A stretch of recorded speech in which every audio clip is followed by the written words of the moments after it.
जय हिंद साथियों, कैसे हो आप सभी साथियों। आज हम आपको रेलवे की भर्ती के बारे में कुछ अफवाहें चल रही है, क्या अफवाहें हैं, क्या सच्चाई है, इसके बारे में आपको संपूर्ण जानकारी देंगे। ठीक है दोस्तों, कोई अगर छात्र नया है प्लीज सब्सक्राइब कर ले, लाइक करें। सबसे पहले बात करते हैं हम रेलवे की वैकेंसी के बारे में।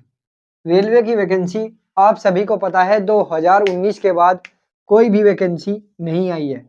यानी 2019 से पहले 85,000 रेलवे ग्रुप डी, यानी 85 जो हजार आई थी वह रेलवे ग्रुप डी की आई थी, और 1 लाख के लगभग यानी 95,000 के लगभग आई थी रेलवे ग्रुप डी की।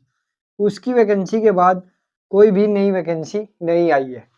ठीक है दोस्तों, और जो एनटीपीसी के थ्रू आई थी 18,000 एक आई थी और 35,000 वैकेंसी एक आई थी। उसके बाद कोई भी वैकेंसी नहीं आई। अब हम बात करते हैं वैकेंसी आने के चांस। वैकेंसी आने के चांस 60% है, क्योंकि कोई भी ऑफिशियल नोटिस जारी नहीं हुआ है दोस्तों। ठीक है, जब भी कोई ऑफिशियल वेबसाइट पे नोटिस जारी कर दिया जाएगा तो समझो वैकेंसी आने की पूरी पूरी संभावना है। और ना ही कोई न्यूज़ और ना ही कोई अखबार में कोई भी वैकेंसी का नोटिस जारी किया है। कुछ अफवाहें फैल रही कि 1,45,000 2 लाख के लगभग वैकेंसी आने वाली है, ऐसा नहीं है। ऐसा है तो पूरी जानकारी नहीं है, इसलिए अफवाहों पे ध्यान न दे। अब हम बात करते हैं railway group D. Railway group D की सबसे पहले ग्रुप डी में कौन सी वैकेंसी आती है। रेलवे ग्रुप डी में 10th पास व ITI होना अनिवार्य है। ठीक है दोस्तों, 10वीं में पास होना चाहिए और 10th पास होना अनिवार्य है। ठीक है, रेलवे ग्रुप डी में 400 मीटर का 400 मीटर का राउंड होता है 4 मिनट में। ठीक है, 400 मीटर आपको 400 मीटर आपको 4 मिनट में 4 मिनट 25 सेकंड में करना होता है। ठीक है दोस्तों, अब हम बात करते हैं ग्रुप डी में वैकेंसी तो सिर्फ रेलवे ग्रुप डी की ही आती है। अब बात करते हैं ग्रुप बी में। ग्रुप बी में 12th पास, ग्रेजुएशन और ITI होना अनिवार्य है। ठीक है दोस्तों, और अब हम बात करते हैं इनमें क्या अनिवार्य है। इसमें आपके ग्रुप बी में कौन सी वैकेंसी आती है। ग्रुप बी में आपकी स्टेशन मास्टर और आपका रेलवे डिब्बे में गुड्स गार्ड, ये जितनी भी वैकेंसी आती है ये ग्रुप बी में आती है। स्टेशन का इंचार्ज और आपका रेलवे इंचार्ज, स्टॉक जो मतलब कि जो फैक्ट्री में जो कार्य होता है जहां रेलवे बनाई जाती है उनका जो इंचार्ज होता है मैनेजर के तौर पर, या स्टेनो आती है ग्रुप सी में, ग्रुप बी में आती है। ठीक है, ग्रुप बी की जो वैकेंसी आती है जो काफी अच्छा है, यह ग्रेजुएशन लेवल और 12th पास होना जरूरी है। ठीक है दोस्तों, अब बात करते हैं ग्रुप सी की। ग्रुप सी में आपकी एक तो LDC यानी क्लर्क, इसमें 12th पास और हिंदी की भी टाइपिंग और आपकी स्टेनो भी मांगी जाती है, हिंदी इंग्लिश दोनों की typing. Station master, goods guard, ये सभी वैकेंसी इसमें आती है। ठीक है, यो अब हम बात करते हैं RPF में जो चौथी वैकेंसी आती है वे आती है डिफेंस यानी अर्धसैनिक बल, जिसे हम रेलवे स्पेशल फोर्स या रेलवे प्रोटेक्शन फोर्स भी कहते हैं, जैसे कि RPF। अब हम RPF या RPSF के बारे में बात करेंगे। इसके संपूर्ण फिजिकल के बारे में हम आपको बताएंगे इसमें कौन कौन सी वैकेंसी होती है। RPF में दोस्तों मेल की बात करें, हम बात करते हैं मेल की, तो मेल में 165 हाइट होनी जरूरी है। 165 सेंटीमीटर हाइट होनी जरूरी है मेल के लिए, और मेल के ही रनिंग के लिए आपको 1600 मीटर आपकी रनिंग होगी। 1600 मीटर जो रनिंग होगी वह 5:45 में आपकी रनिंग होगी। ठीक है, 5:45 में आपकी रनिंग होगी 1600 मीटर। ठीक है, 80 नॉर्मल चेस्ट फुलाकर 85 सेंटीमीटर होनी अनिवार्य है। और आप अब ऊंची कूद की बात करेंगे और लंबी कूद। ऊंची कूद आपकी 3 फुट 4 इंच के लगभग होती है। ठीक है, यानी 3.25 फुट, और यानी 3 फुट 9 इंच। कितनी? 3 फुट 9 इंच।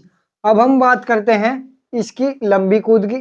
लंबी कूद आपकी 14 फीट होनी चाहिए। ठीक है दोस्तों, अब हम इसकी मेल के बारे में पूरी बात आपको बता दी गई है। मेल के फिजिकल 1600 मीटर यानी 400 मीटर के 4 राउंड हो गए, 5:45 सेकंड में हो गए, यानी 5 मिनट 45 सेकंड।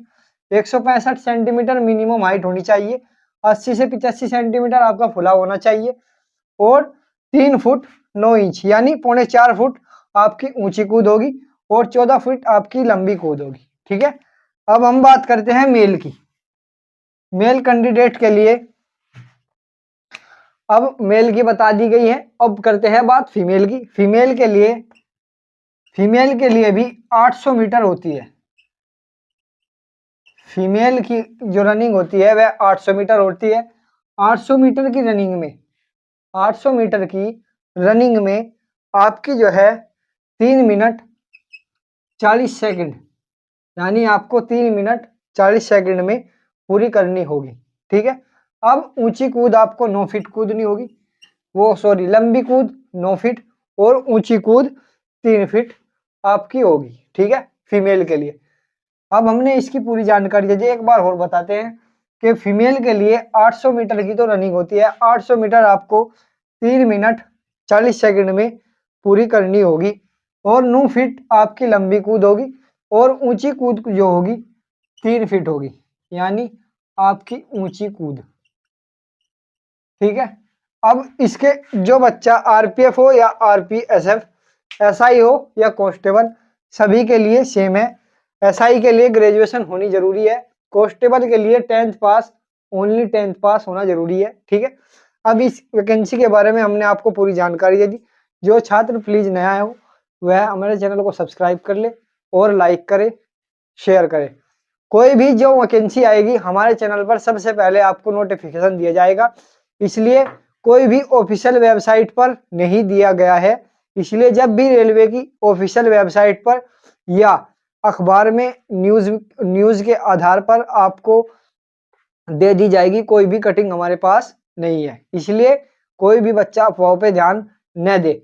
यदि आरपीएफ या रेलवे के किसी भी विभाग में वैकेंसी आती है तो सबसे पहले हम आपको इन्फॉर्म करेंगे। ठीक है, इसलिए सभी वैकेंसियों के बारे में हमने 1 बाय 1 कर बता दिया है। वैकेंसी कोई भी हो, अब हाल फिलहाल में एसएससी जीडी, एसएससी एमटीएस वगैरह की वैकेंसी चल रही है, यूपी पुलिस कांस्टेबल की आने वाली है, और इन सभी भर्तियों की तैयारी कर चले।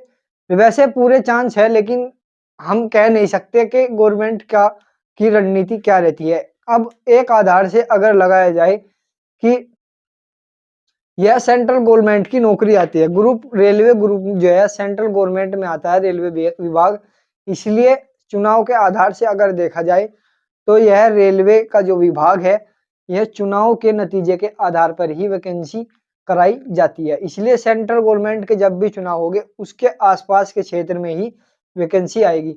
आ सकती है तो आरपीएफ की आएगी, क्योंकि यह चुनाव से काफी दिन पहले आई थी। इसलिए आप सभी से निवेदन है हमारे चैनल को सब्सक्राइब करें, लाइक करें, शेयर करें